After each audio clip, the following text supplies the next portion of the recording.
নাঙ্গলকোট জিয়া স্মৃতি double Honda cup football টুর্নামেন্টে উত্তেজনাপূর্ণ লড়াই, জয়ী দৌলখার ইউনিয়ন। আপনারা দেখছেন RRTV নিউজ বাংলা। খবর নয়, আমরা বলি বাস্তবতা। নাঙ্গলকোট উপজেলা ও পৌরসভা স্বেচ্ছাসেবক দলের উদ্যোগে আয়োজিত জিয়া স্মৃতি ডাবল হুন্ডা কাপ ফুটবল টুর্নামেন্টের প্রথম রাউন্ডের সপ্তম ম্যাচ আজ উৎসবমুখর পরিবেশে অনুষ্ঠিত হয়েছে। জমকালো আয়োজন ও দর্শকদের ব্যাপক উপস্থিতিতে ম্যাচটি পরিণত হয় এক রুদ্ধশ্বাস লড়াইয়ে। আজকের খেলায় মুখোমুখি হয় বাঙ্গোড্ডা ইউনিয়ন ও দৌলখার ইউনিয়ন। নির্ধারিত সময়ের খেলায় উভয় দলই দুর্দান্ত নৈপুণ্য প্রদর্শন করে এক এক গোলে সমতায় থাকে। পরে ম্যাচের ফল নির্ধারণে টাইব্রেকারের আশ্রয় নেওয়া হলে দৌলখার ইউনিয়ন জয়লাভ করে।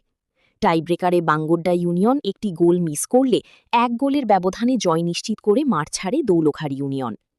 কুমিল্লা দক্ষিণ জেলা স্বেচ্ছাসেবক দলের সদস্য আব্দুর রহিম সুজনের সভাপতিত্বে অনুষ্ঠিত খেলায় প্রধান অতিথি হিসেবে উপস্থিত ছিলেন মকরমপুর ইউনিয়নের সাবেক চেয়ারম্যান ও উপজেলা ছাত্রদলের সাবেক সভাপতি মাঝহারুল ইসলাম ছুফু।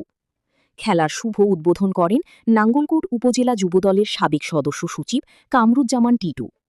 উপজেলা স্বেচ্ছাসেবক দলের যুগ্ম আহ্বায়ক মফিজুর রহমান এবং পৌরসভা স্বেচ্ছাসেবক দলের নেতা সৈয়দ আহম্মদের যৌথ সঞ্চালনায় বিশেষ অতিথি হিসেবে উপস্থিত ছিলেন দৌলখার ইউনিয়ন বিএনপির সভাপতি মোশাররফ হোসেন মুসু, নাঙ্গলকোট উপজেলা বিএনপির সাবেক সহসভাপতি সুবেদার মেজর আব্দুল মতিন অবসর, বাঙ্গোড্ডা ইউনিয়ন বিএনপির সভাপতি আবুল কালাম, বিশিষ্ট ব্যবসায়ী ও সমাজসেবক আব্দুল বারিক মিয়াজি সহ স্থানীয় গণ্যমান্য ব্যক্তিবর্গ। উৎসবমুখর পরিবেশে অনুষ্ঠিত এই ম্যাচটি দর্শকদের মাঝে ব্যাপক উৎসাহ উদ্দীপনার সৃষ্টি করে এবং টুর্নামেন্টের পরবর্তী খেলাগুলো ঘিরে আগ্রহ আরও বাড়িয়ে তোলে।